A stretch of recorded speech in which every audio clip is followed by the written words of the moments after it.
What's up, Book Talk? Earlier today, I finished Stephen King's magnum opus when it comes to horror, It.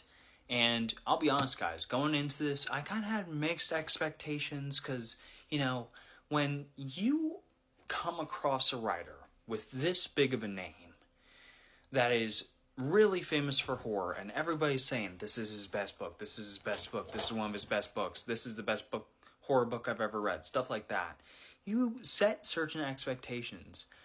I also had those expectations kind of lowered because I read this book back when I was 12, and when I was 12 years old, I was probably too young to really appreciate how great this book was.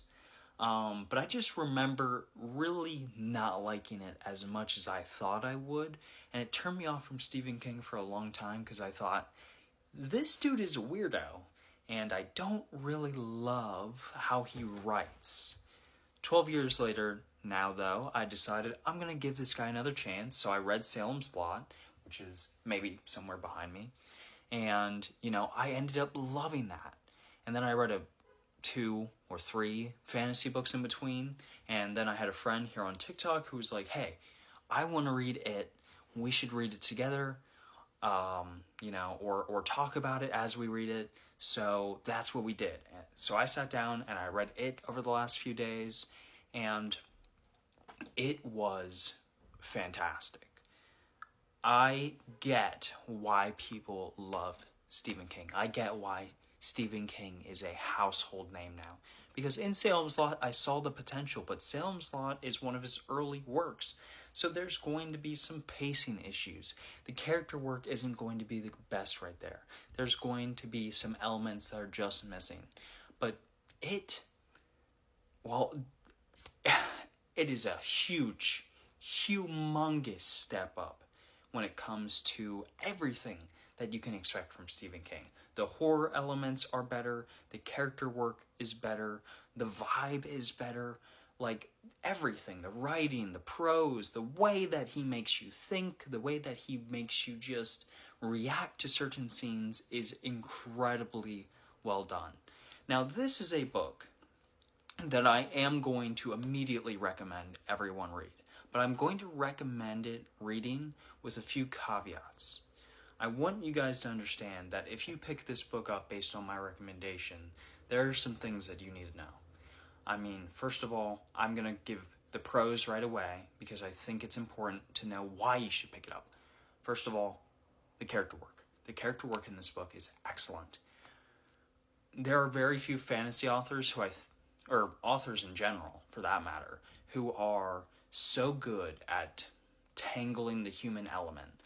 I read a lot of fantasy, and I have loved a lot of different fantasy writers, but if you want to just read an author who understands what it is to be a regular person, to have had a childhood that was normal or normal to, a regular extent, they're not some fantasy, protagonist who was like abandoned or whatever, then I think Stephen King's gonna be your guy. He writes characters, especially small town America characters, in such a way that is relatable to me and my personal experience. Because I grew up in a small town here in the United States on the Northeast, and so did Stephen King. And it is very obvious some of the things that he saw, he wrote into his books. It's something that if you're from a bigger area, if you're from, New York City or even a bigger just metropolitan area, you might not be able to relate to. But if you've grown up in a small town like me, there's some commentary here that is going to really hit home.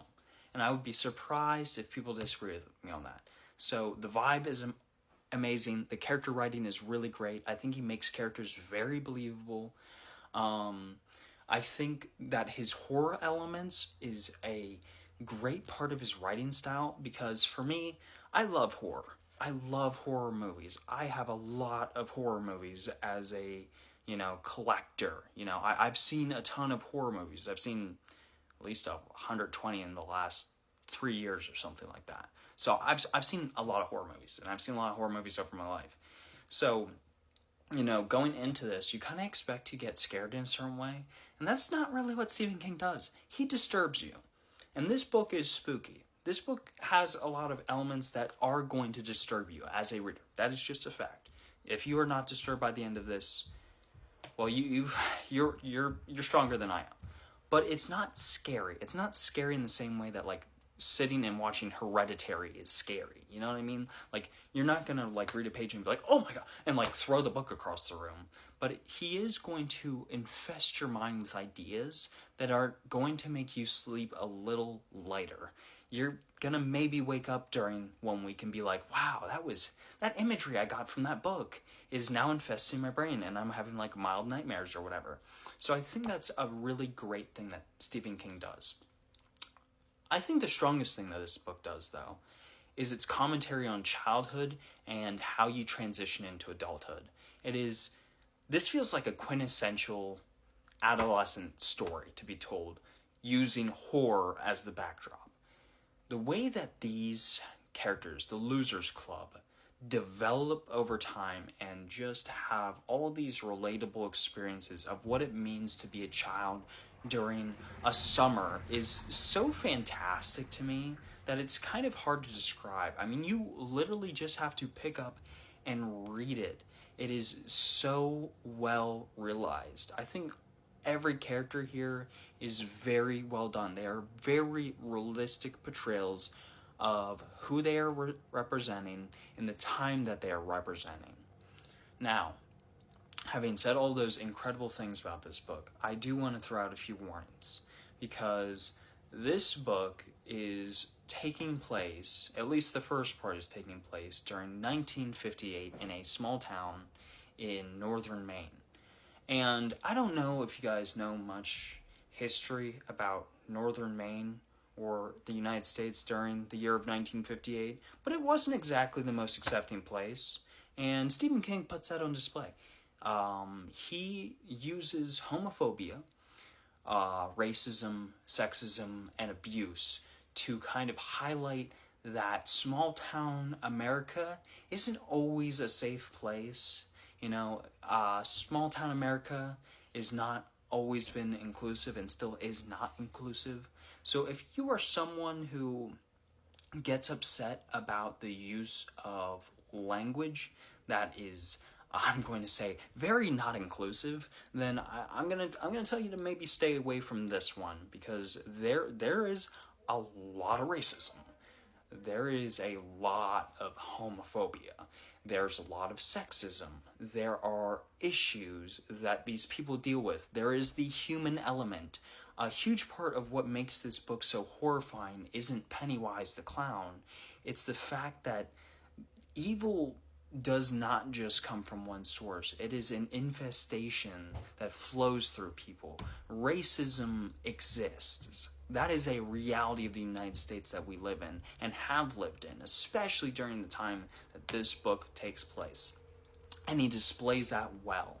And I don't think Stephen King is doing it in a crass way or being like, look at how many times I can use this incredibly crass language to make people upset. He's just saying, hey, this is how it was, and it's not gone away, and it's never going to go away. And people are evil, and they tend to use their bigotry to exemplify that evil within them.